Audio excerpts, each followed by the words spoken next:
ബന്ധുക്കളെയും സ്വന്തക്കാരെയും ഇതിന്റെ ഭാഗമാക്കി മാറ്റുന്നതിനു വേണ്ടിയുള്ള പ്രവർത്തനമാണ് ആദ്യം തന്നെ തുടങ്ങിയത്. അതിന്റെ ഭാഗമായി ബെന്നി തോമസ് ഇപ്പോഴും രാജിവെച്ചു. സണ്ണി ജോസഫിന്റെ വെൽനസ് സ്റ്റാഫിലെ പ്രധാനപ്പെട്ട ഉദ്യോഗസ്ഥ. സത്യം പറഞ്ഞാൽ സണ്ണി ജോസഫ് അല്ല രാജിവെക്കേണ്ടത്. സത്യപ്രതിജ്ഞാ ലംഘനം നടത്തിയത്, സ്വജനപക്ഷപാതം നടത്തിയിട്ടുള്ളത് മന്ത്രിയാണ്. മന്ത്രി രാജിവെക്കുന്നതിന് പകരം മന്ത്രി നിശ്ചയിച്ച ആൾ രാജിവെച്ചിട്ട് എന്താ കാര്യം? അതൊരു വളരെ ഗൗരവതരമായ സത്യപ്രതിജ്ഞാ ലംഘനമായിരുന്നു എന്ന് നമുക്ക് മനസ്സിലാക്കാൻ സാധിക്കുന്നതാണ്. അതിനെ ന്യായീകരിച്ചുകൊണ്ടാണ് ആദ്യം രംഗത്ത് വന്നത്. പിന്നീടാണ് ഗത്യന്തരമില്ലാതെ രാജിവെപ്പിക്കുന്ന നില സ്വീകരിച്ചത്. രാജിവെക്കുകയല്ല, രാജിവെപ്പിക്കുന്ന നില സ്വീകരിച്ചത്.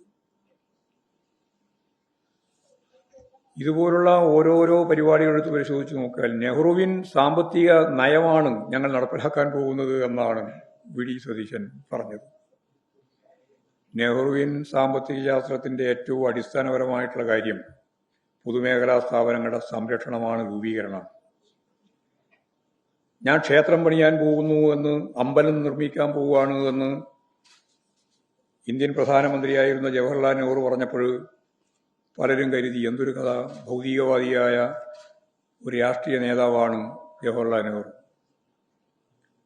ചരിത്രപരമായ ഭൗതികവാദത്തെ അടിസ്ഥാനപ്പെടുത്തിയിട്ട് ഗ്രന്ഥരചന നടത്തിയ ഇന്ത്യയിലെ ഏറ്റവും പ്രധാനപ്പെട്ട ചരിത്ര പണ്ഡിതനാണ്, ചരിത്ര രചയിതാവാണ് യഥാർത്ഥത്തിൽ ജവഹർലാൽ നെഹ്റു.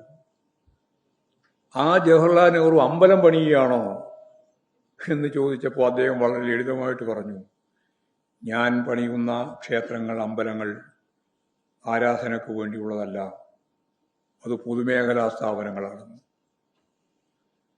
ആ പൊതുമേഖലാ സ്ഥാപനങ്ങൾക്ക് വേണ്ടിയിട്ട് തൻ്റെ അധികാരവും പദവിയും തൻ്റെ ശേഷിയും കഴിവും ഉപയോഗിച്ച ഏറ്റവും പ്രമുഖനായ രാഷ്ട്രീയ നേതാവാണ്, ചരിത്രകാരനാണ്, പണ്ഡിതനാണ് ജവഹർലാൽ നെഹ്റു. ഈ നെഹ്റുവിൻ്റെ പേരുപയോഗിച്ചുകൊണ്ടാണ് വി.ഡി. സതീശൻ ഞങ്ങൾ ഇടതുപക്ഷമാണ് എന്നും നെഹ്റുവിയൻ സംവിധാനമാണ് ഞങ്ങൾ കൈകാര്യം ചെയ്യുന്നത് എന്നും പറഞ്ഞത്.